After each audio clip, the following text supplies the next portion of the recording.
Bueno, hola amigos y amigas, ¿qué tal? Bienvenidos a este vídeo experimento. Ya sabéis que esto es un ejercicio añadido, un vídeo añadido a la sexta clase del curso de Historia de la Biblia, del Nuevo Testamento, pero lo digo porque esto probablemente también acabe en YouTube, así a público, ya que no es una clase propiamente dicha, sino que es la resolución de un ejercicio planteado en la clase pasada, en la quinta clase del Nuevo Testamento, donde estuvimos estudiando todo el proceso de la pasión, entre comillas, los últimos momentos en la vida de Jesús y su muerte.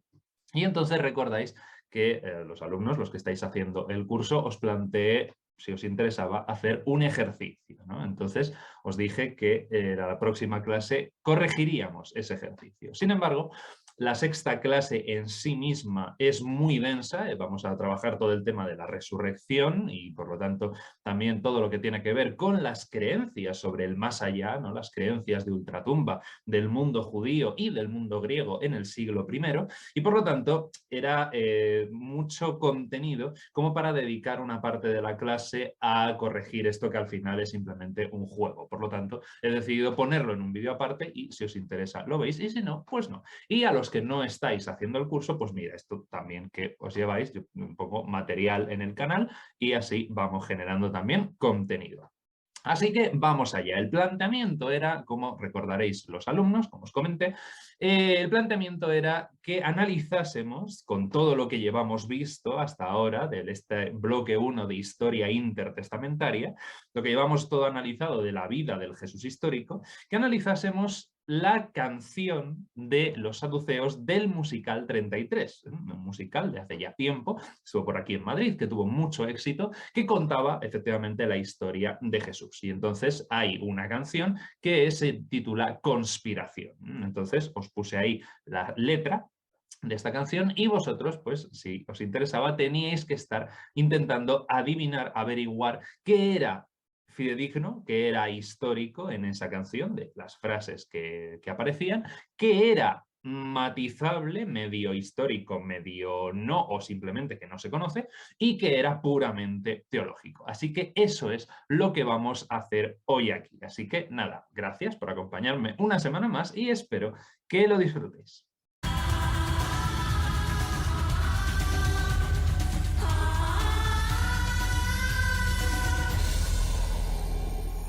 Primero vamos a escuchar la canción, espero que YouTube no me cape por derechos de autor y si me capa, pues oye, mala suerte, o quitaré esta parte y os diré que la busquéis en YouTube porque está perfectamente la canción. Así que esta es la canción del musical Cuando Jesús llega a la ciudad y los saduceos empiezan a ver eso con cierto resquemor, con cierta sospecha. La canción se llama Conspiración.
Y dice que las prostitutas van delante de nosotros en su cielo. Exigimos que hagan una señal, si es que es el nuevo Mesías. ¿De dónde sacó su ciencia? Solo es carpintero.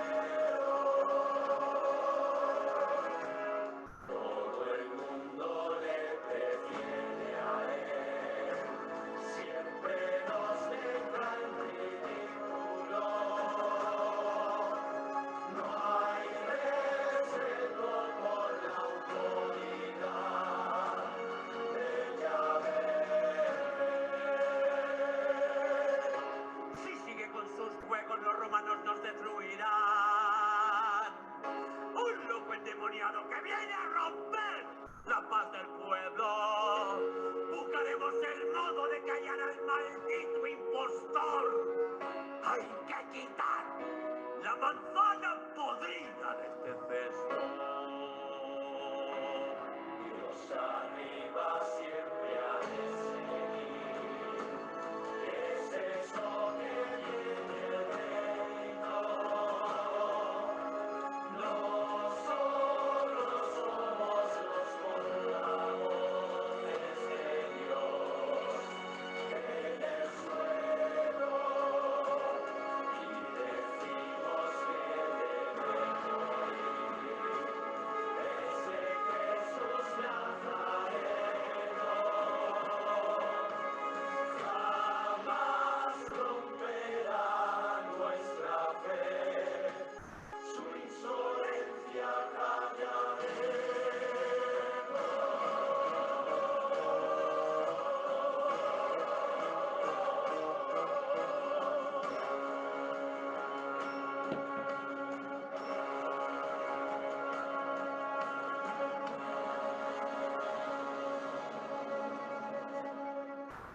Bueno, pues esto es la canción Conspiración. Insisto, tenéis no solamente esta, sino creo que están todas las canciones del musical. Si no las conocéis, os las recomiendo mucho. Muchas de ellas son muy divertidas, otras son entrañables. La verdad es que sorprende para bien. No me pagan ni nada, o sea, simplemente os lo digo porque lo creo, ¿no? Esto no es... Yo no me llevo ninguna comisión por deciros esto. Muy bien, pues esta es la canción y esta es la letra. Entonces vamos a empezar a analizarla. De todo esto que tenemos aquí, ¿qué es histórico? ¿Qué es dudoso que lo sea, que anda ahí entre medias? ¿Y qué es directamente teológico? Bien, la primera. Ha llegado hasta nuestra ciudad un obrero nazareno. Esto ya sabemos que es histórico, efectivamente, por eso os lo pongo en color verde, correcto, es histórico. Tenemos dos pasajes, he cogido los dos de Marcos, que ya sabéis que es el evangelista más antiguo, pero esto se repite también en todos los evangelios, la entrada de Jesús en Jerusalén. Y además la entrada como un Mesías judío, plenamente judío y por lo tanto está conforme con el criterio de dificultad. No seguiría el ideal de un Mesías cristiano construido posteriormente, sino que todo lo que rodea la idea de la entrada de Jesús en Jerusalén es plenamente judío. Por lo tanto, de acuerdo con esos criterios que estuvimos analizando hace ya unas cuantas clases, efectivamente parece que Jesús entró en Jerusalén de esta manera. Entró Jesús en Jerusalén y en el templo, y habiendo mirado alrededor todas las cosas, como ya anochecía, se fue a Betania con los 12. Efectivamente, ahí está. Y lo de la idea de obrero nazareno es muy bueno porque efectivamente ya recordamos que en una clase anterior dijimos que la palabra en griego es teknón, que se podría traducir mejor como un obrero que como un carpintero. Esto lo dice Marcos, también lo dice toda la tradición sinóptica. ¿No es este el carpintero, el hijo de María, hermano de Jacobo, José, Judas y Simón? ¿No están sus hermanas aquí entre nosotros? Es decir, efectivamente, Jesús parece provenir de Nazaret y efectivamente parece ser un obrero, un tecnón. Un tecnón es alguien que trabaja no solamente la madera, sino también la piedra y sobre todo está vinculado con el mundo de la construcción. Pero tradicionalmente se ha traducido ese tecnón como carpintero y así ha quedado. Pero, insisto, la mejor traducción es esta. Jesús es un obrero nazareno y ha entrado en Jerusalén. Claro, la idea de dudad que pueda salir de allí algo bueno, pues tampoco sabemos si realmente cómo reaccionaron las primeras autoridades. Sí que es verdad que parece haber grupos de fariseos que le dicen, cuando a Jesús le está aclamando a la multitud, le dicen aquello de: oye, haz callar a estos, ¿no? Y entonces Jesús le responde: en verdad os digo que si estos callan, hablarán las piedras. Entonces es posible que las autoridades, los saduceos, porque los fariseos ahí no tenían mucho que decir, los saduceos vinculados con el templo, con la mayor parte del Gran Sanedrín, vieran con malos ojos a los pretendientes mesiánicos como Jesús, ya que podían causar efectivamente problemas de orden público, ¿no? Entonces, quizá es probable que eso también sea cierto. Dudad que pueda salir de ahí algo bueno. Ahora, la pregunta en amarillo: ¿quién le ha dado a él autoridad? Esto está tomado directamente, aquí os lo pongo, Marcos 6:3. Volvieron entonces a Jerusalén y andando él por el templo vinieron a él los principales sacerdotes, los escribas y los ancianos y le dijeron: ¿con qué autoridad haces estas cosas y quién te dio autoridad para hacer estas cosas? Claro, esto no lo sabemos, por eso os lo pongo en amarillo. No sabemos si realmente esto es un hecho histórico o es un hecho teológico. No sabemos si hay esa demanda por la autoridad, ¿no? De quién ha imbuido de autoridad a Jesús como profeta, si es histórico, si es teológico. La verdad es que hay bastantes dudas, por lo tanto lo vamos a dejar ahí en ese limbo y pensad lo que queráis. Lo de no cumplir los 50 años parece histórico, efectivamente. Esto lo recoge Juan, ¿no? Que señala que efectivamente cuando entra en Jerusalén y empieza a debatir contra los saduceos, ¿no? Siendo Jesús filofariseo, eran realmente sus grandes oponentes dentro del judaísmo del siglo I, y entonces Juan dice que le preguntaron: aún no tienes 50 años y ya has visto a Abraham, ¿no? Ya has visto a Abraham. Esta idea de que nos da a entender que Jesús efectivamente todavía no había llegado a los 50 años. Nuestro padre siempre ha sido Abraham, no un bastardo. Esto lo toma también de Juan. Respondieron y le dijeron: nuestro padre es Abraham, nosotros no somos bastardos, solo tenemos un padre que es Dios. Esta idea de que en cierto sentido están llamando a Jesús bastardo. Esto ya lo estuvimos viendo ligeramente en la clase dedicada a la infancia, ¿no? Sobre el tema de quién era el padre de Jesús. Planteamos una serie de ideas y planteamos que efectivamente en el siglo II, quizá finales del primero, pero sobre todo en el siglo II, había una idea muy generalizada dentro del mundo judío de que efectivamente Jesús era un bastardo. Pero esto lo voy a profundizar, lo voy a desarrollar más en la clase de ampliación a este bloque 1 que tendremos en unas semanas, calculo yo en torno a un mes. De todas maneras ya os avisaré. Esta idea, todo ese párrafo sí que es completamente teológico. Mil prodigios puede realizar con el poder del infierno, emboba a la multitud con sus trucos y es blasfemo, y expulsa a los demonios con el poder de Belcebú. Marcos dice: los escribas que habían venido a Jerusalén decían que tenía Belcebú y que por el príncipe de los demonios echaba fuera a los demonios. Esto es una construcción completamente teológica, ¿de acuerdo? Jesús claramente es exorcista, pero no es el único exorcista. Hay toda una larguísima tradición de taumaturgos, de sanadores, de exorcistas, que en aquella época era lo mismo, absolutamente.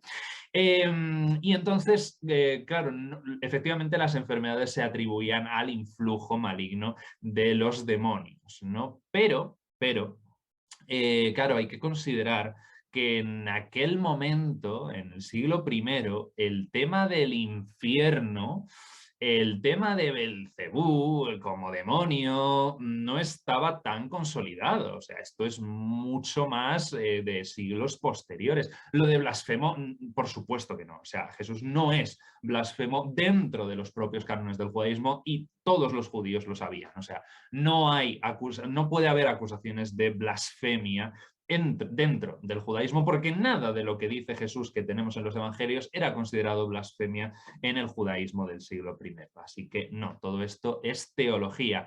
Elías y Eliseo, por ejemplo, hacían milagros similares a los que hacía Jesús. Insisto, había también otros rabinos contemporáneos a Jesús que estaban haciendo lo mismo y a nadie se les ocurría decir que eran blasfemos o que utilizaban el poder de los demonios para curar y para sanar. No, o sea, hay una larguísima tradición, sobre todo muy vinculada, es cierto, con la región de Galilea, con lo que era el antiguo Reino del Norte, de toda una tradición de los Hasidim, de estos piadosos, ¿no? Que se especializan mucho efectivamente en las curaciones, en las sanaciones, etc. Entonces, seguramente Jesús perteneciera a esta estirpe de los Hasidim, ¿no? De estos piadosos vinculados con la curación, con la sanación, pero desde luego nadie asociaba esa capacidad suya ni a los demonios, ni a nada del infierno, ni a nada de esto, y mucho menos, insisto, la blasfemia. O sea, para nada. Esto es completamente una construcción teológica de los propios evangelistas, pero que no tiene nada que ver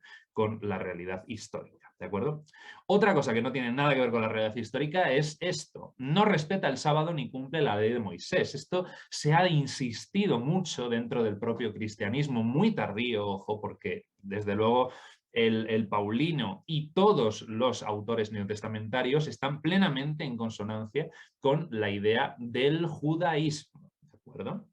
Esto es importante tenerlo en cuenta. O sea, el cristianismo no se empieza a separar del judaísmo hasta el siglo II y no lo rechaza completamente hasta finales del siglo II, principios del siglo III.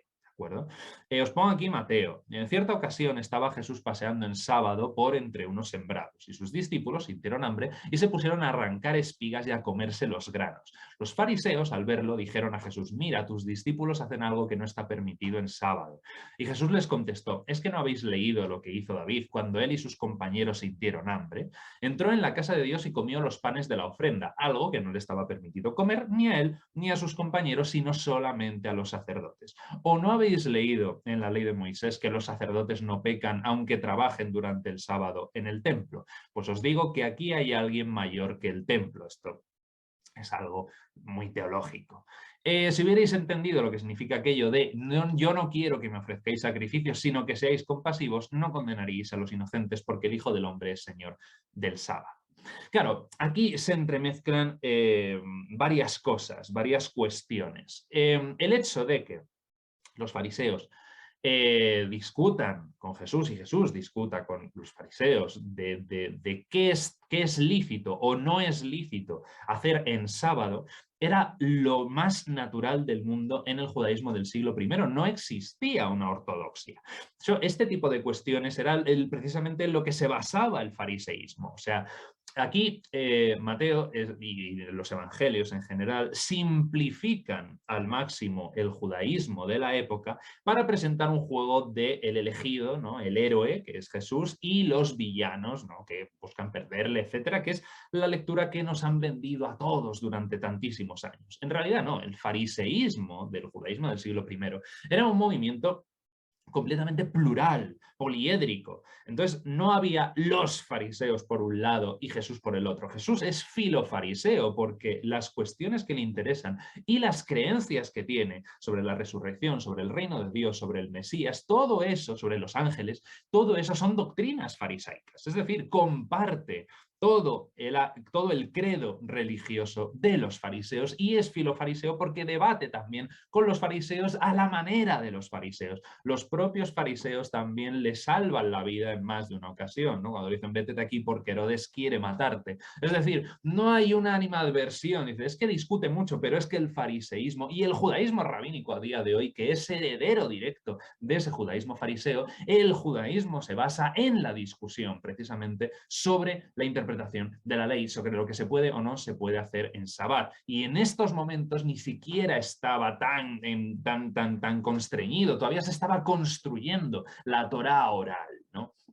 Por lo tanto, esto es perfectamente normal. ¿Qué es lícito hacer en sábado y qué no es lícito hacer en sábado? Jesús tiene una opinión, otros fariseos tendrían otras. Es esto, llamar a Jesús fariseo igual puede ser un poco arriesgado porque no tenemos constancia de que estudiara en ninguna escuela farisaica, así que vamos a decir que es filofariseo, ¿de acuerdo?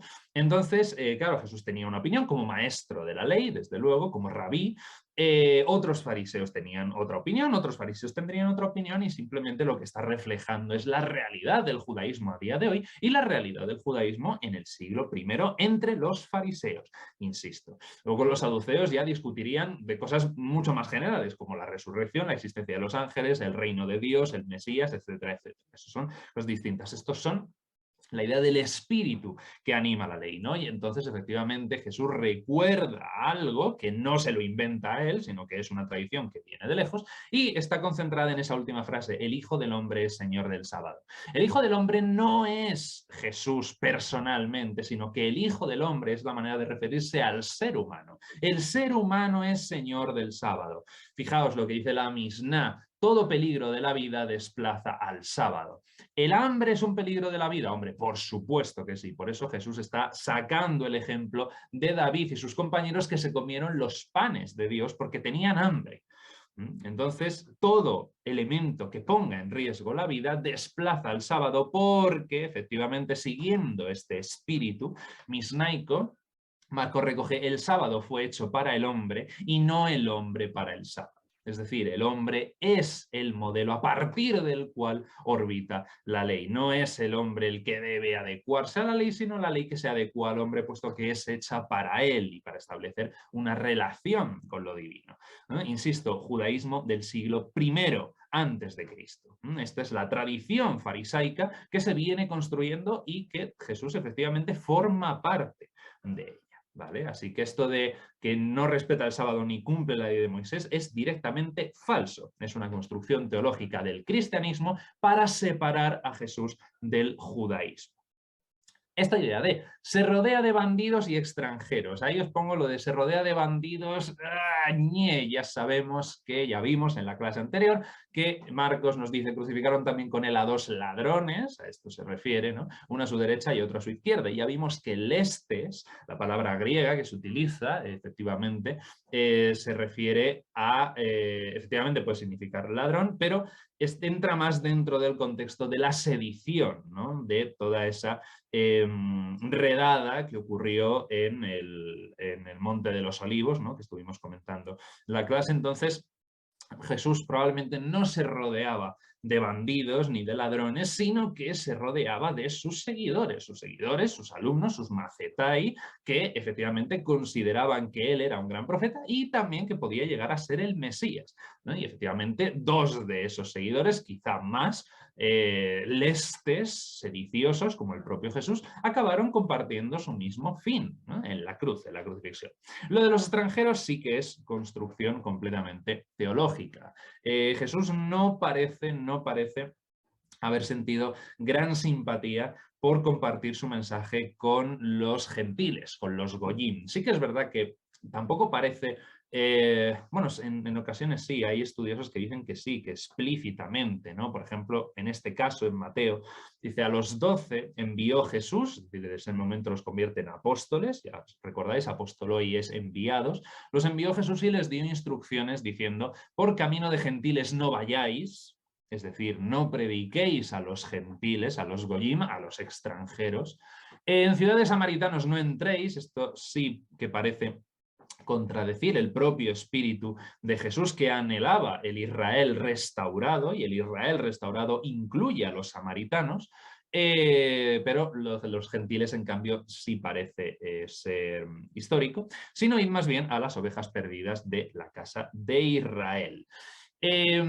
Marcos, que tiene de pasaje original este texto, luego viene un añadido posterior que es la respuesta que da la mujer sirofenicia y que Jesús finalmente acepta ayudarla, pero en un principio pone: la mujer era griega, sirofenicia de nación, es decir, extranjera completamente, y le rogaba que echara fuera de su hija al demonio. ¿no? Pero Jesús le dijo, deja que se sacien primero los hijos porque no está bien tomar el pan de los hijos y echárselo a los perrillos. Esto de los perrillos incluso es es una fórmula literaria para suavizar directamente el perros. Perros, llamar perros a los gentiles, es algo que en el judaísmo es bastante habitual. Lógicamente, el judaísmo más conservador, el judaísmo hasidí, efectivamente, se entiende y se habla despectivamente de los goyín como de los perros, cosa que también existía en este momento. Insisto, lo que viene después de la mujer sirofenicia que dice sí, pero hasta los perros comen las migajas que caen de la mesa y entonces Jesús presta a curarla y demás, eso probablemente es una interpolación teológica. Esto sí es posible que sea histórico, sobre todo porque, claro, contradice el espíritu universalista cristiano posterior, ¿no? Entonces, esta idea de deja que se sacien primero los hijos, es decir, deja que se sacien primero los judíos, mi mensaje va para los judíos, el reino de Dios es para los judíos, y si los gentiles se convierten a la ley de Yahvé, disfrutarán del reino en un segundo grado, de una segunda categoría, que esto era un pensamiento también en determinados círculos extendido. En otros no, en otros círculos consideraban que los gentiles estaban condenados a servir a Israel, ¿no? O sea, se hablaba de un reino de Dios solamente para los judíos y los gentiles sometidos a los judíos.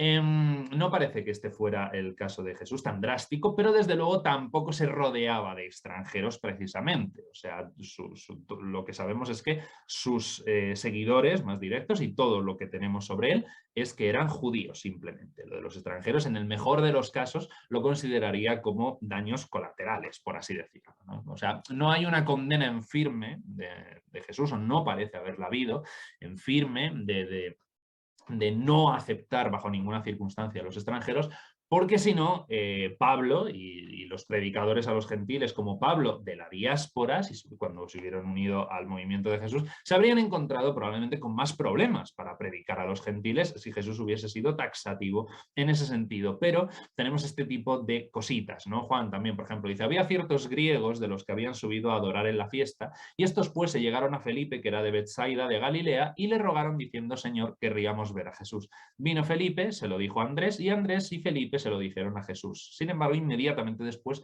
no parece que Jesús recibiera a estos griegos. Por lo tanto, la relación de Jesús con los gentiles ya vimos que no parece estar, desde luego, muy trabajada, por así decirlo, ¿no? Entonces, digamos que se mantenía, o sea, todo da a entender que se mantenía bastante aparte. Por lo tanto, esto de rodearse de extranjeros completamente no. Eso es ya cosa paulina, ya de judaísmo de la diáspora, de las comunidades iglesias paulinas que ya hablan con los griegos, que son temerosos de Dios, interesados en el judaísmo, etcétera, etcétera. Dice que las prostitutas van delante de nosotros en su cielo. Esto es cierto, esto parece ser histórico, pero hay que matizarlo. Dice Mateo, ¿cuál de los dos hizo la voluntad del Padre? Después de contar una parábola, y ellos dijeron el primero, y Jesús les dijo, en verdad os digo que los publicanos y las rameras entrarán en el reino de Dios antes que vosotros. Y esto se debe precisamente a que lo importante es cumplir la ley de Dios, cumplir la voluntad del Padre, independientemente de a qué te dediques. Si eres fiel a la ley de Dios, si eres un hijo de Dios porque cumples su ley, no importa que seas un publicano, no importa que seas una prostituta, no importa que seas un desheredado, porque entrarás en el reino del cielo. En cambio, por mucho que tú seas sacerdote o por mucho que seas quien sea, si no cumples la voluntad de Dios, no vas a entrar en el reino. Entonces, esa es la idea general de Jesús. Exigimos que haga una señal si es que es el nuevo Mesías.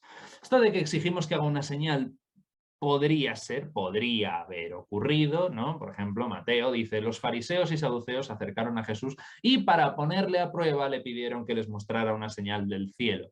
Pero respondiendo él les dijo, al caer la tarde decís, hará buen tiempo porque el cielo está rojizo, y por la mañana, hoy habrá tempestad porque el cielo está rojizo y amenazador. Sabéis discernir el aspecto del cielo, pero no podéis discernir las señales de los tiempos. Una generación perversa y adúltera busca señal y no se le dará señal sino la señal de Jonás. Y dejándolos se fue. Por lo tanto, es posible quizás es posible que esta idea de la petición a Jesús de dar una señal de que el reino de Dios estuviera cerca o que él fuera el Mesías o lo que fuera, pues quizá tiene una base histórica, pero está ahí en duda, así que lo ponemos en amarillo. Lo que no está en duda es la siguiente frase, si es que es el nuevo Mesías, ni muchísimo menos. Los sacerdotes, los saduceos, no le pueden preguntar si es de entrada el nuevo Mesías.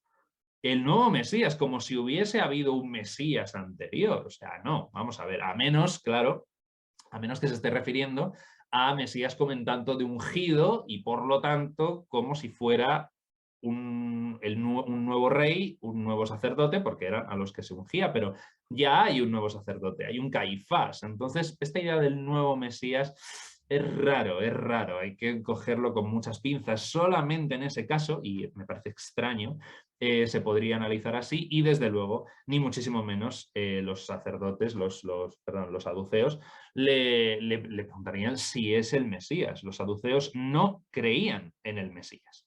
No hay Mesías para los saduceos. Por lo tanto, esto no tiene sentido. Esto ya es construcción teológica. Bien, ¿de dónde sacó su ciencia? Solo es carpintero. Nos dice Marcos, salió Jesús de allí y vino a su tierra, es decir, a Nazaret, y le seguían sus discípulos. Y llegado el día de reposo comenzó a enseñar en la sinagoga y muchos oyéndole se admiraban y decían, ¿de dónde tiene estas cosas y qué sabiduría es esta que le es dada y estos milagros que por sus manos son hechos? ¿No es este el carpintero, hijo de María?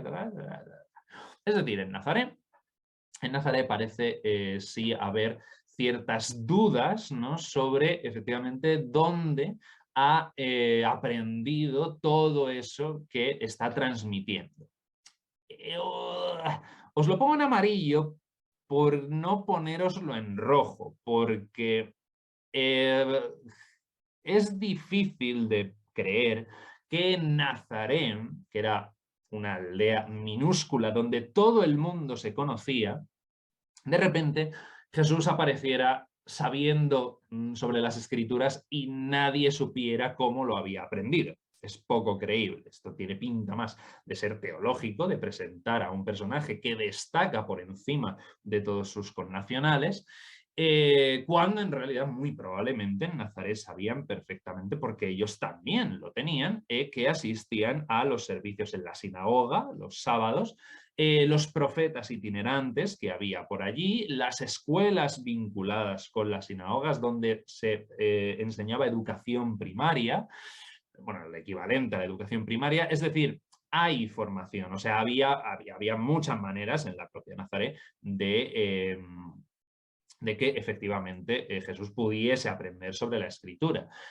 También Jesús se une al movimiento de Juan el Bautista. Es raro que en Nazaret no se supiera que Jesús formaba parte del movimiento de Juan el Bautista. Por lo tanto, os lo pongo ahí en amarillo porque es poco creíble que dudaran, ¿no?, de dónde había aprendido la Escritura, pero puede tener ahí algún trasfondo a lo mejor histórico.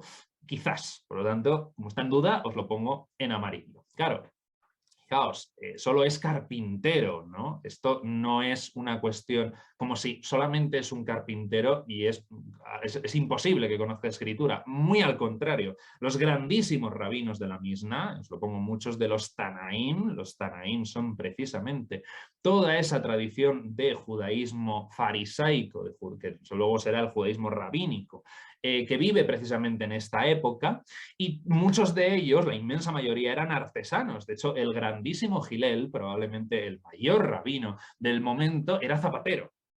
Quiero decir, o sea, no era para nada raro que Jesús, siendo carpintero, fuera también maestro de la ley, porque la mayoría de los rabinos lo eran. No solamente se dedicaban a enseñar sobre la ley, sino que también tenían un oficio con el que se ganaban el sustento.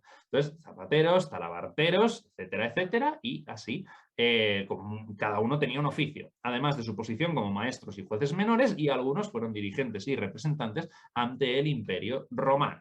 Es decir, que esto de cómo puede saber de escritura si es carpintero es una construcción que no conoce lo que era el judaísmo farisaico del siglo I, donde, insisto, la mayoría de los maestros rabínicos tenían un trabajo un trabajo. Trabajaban como artesanos al mismo tiempo que como maestros, sin más. La idea de todo el mundo le prefiere a él y siempre nos deja en ridículo. Bueno, esto de que todo el mundo le prefiere a él, ya sabéis que Jesús no fue especialmente... O sea, sí tuvo cierta aceptación. Se ha calculado que Antonio Piñero hace una aproximación del 10-15% de la población, que no está mal. Pero claro, de ahí a todo el mundo, en Jerusalén Jesús no tenía demasiado éxito y de hecho no llegó a convencer a la inmensa mayoría de sus connacionales. De hecho, con todo lo que podría haber aportado, precisamente por ser un pretendiente mesiánico, todas las parábolas de Jesús y todas las enseñanzas de Jesús sobre el reino y sus opiniones sobre el reino y sobre la ley no entraron en la misma. Pero si no, habría estado perfectamente, porque fue un gran rabino. Pero precisamente por eso, por haber causado desórdenes en el pueblo, pues no entró. El caso es que esto de todo el mundo le prefiere a él y siempre nos deja en ridículo, os lo he puesto en amarillo, lo tendría que haber puesto en naranja, porque es amarillo tirando a rojo. ¿No? O sea, no todo el mundo le prefería a él, sino que, vale, sí, podía tener muy buena aceptación, pero desde luego no se llevaba a todos los judíos de calle, ni muchísimo menos. Y lo de que siempre nos deja en ridículo es, a ver, más construcción del evangelista, o sea, que existirían los debates entre ellos, sin ninguna duda. Ahora que siempre ganase Jesús, la verdad es que es poco creíble. Pero lo de que no hay respeto por la autoridad de Yahvé es directamente falso. Es una construcción teológica. Jesús respeta enormemente la autoridad de Yahvé precisamente porque es un judío, sin más. Esto sí es plenamente histórico. Si sigue con sus juegos, los romanos nos destruirán. Un loco endemoniado que viene a romper la paz del pueblo. Buscaremos el modo de callar al maldito impostor. Hay que quitar la manzana podrida de este cesto. Aquí sí, aquí está concentrada la historicidad. Esta idea de si sigue con sus juegos, los romanos nos destruirán. Recordad lo que estuvimos viendo respecto a los motivos que tenían las autoridades judías para delatar a Jesús ante Roma. Entonces, si le dejamos así, todos creerán en él y vendrán los romanos y destruirán nuestro lugar santo y nuestra nación. Efectivamente, a los saduceos, sacerdotes, porque estaban muy vinculados, claro, se les acusaba de colaboracionistas. En realidad, probablemente lo que pretendían era mantener la paz, aceptaban la situación de que Roma estaba gobernando en Judea y por lo tanto intentaban siempre estar a bien con los romanos para evitar precisamente esto, que la ciudad, el templo fueran destruidos y la población fuera masacrada. Entonces, ese movimiento mesiánico de Jesús y de otros tantos que hubo, porque ya recordamos que no fue el único pretendiente mesiánico del siglo I, ni mucho menos, pero efectivamente eso podía generar una revuelta popular, ¿no? Un alzamiento contra Roma que Roma podía barrer, como de hecho ocurrió finalmente. Entonces Caifás, uno de ellos, sumo sacerdote aquel año, dijo: vosotros no sabéis nada ni caéis en la cuenta de que es mejor que muera uno solo por el pueblo y no perezca toda la nación. Seguramente ahí está realmente el germen histórico del rol que tuvieron las autoridades judías, los saduceos, el templo, etcétera, a la hora de delatar a Jesús a Roma y que le llevó finalmente a la cruz. La preocupación por mantener la estabilidad, por mantener el orden y para que Roma no enviara sus legiones contra la población civil y contra el templo. Por lo tanto, hay una preocupación sincera por su tierra y por su pueblo. Esto de un loco endemoniado que viene a romper la paz del pueblo, lo de romper la paz del pueblo ya lo hemos dicho, pero lo del loco endemoniado también parece histórico, puesto que esto no lo dicen los saduceos, sino que lo dice la propia familia de Jesús. Cuando lo oyeron los suyos vinieron para llevárselo porque decían está fuera de sí. Es decir, en un principio la familia de Jesús piensa que está loco, que ha perdido el juicio y se lo quieren llevar a su casa para cuidarle y que no vaya por ahí predicando, etc. Por lo tanto, aquí sí hay mucha historicidad.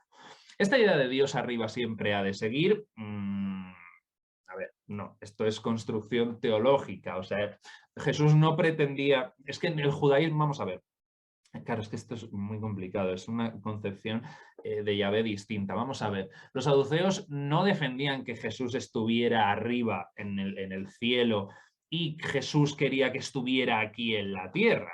entiéndase, o sea, no había una idea, una locación de la divinidad en ese modelo, sino que tanto los saduceos como los fariseos, como los esenios, como Jesús, como todo el mundo, todo el pueblo judío, entendía que efectivamente Dios era el Señor del cielo y que era su presencia la que habitaba en el templo. La Sejina residía en el templo de Jerusalén y a partir de ahí se extendía por toda la nación.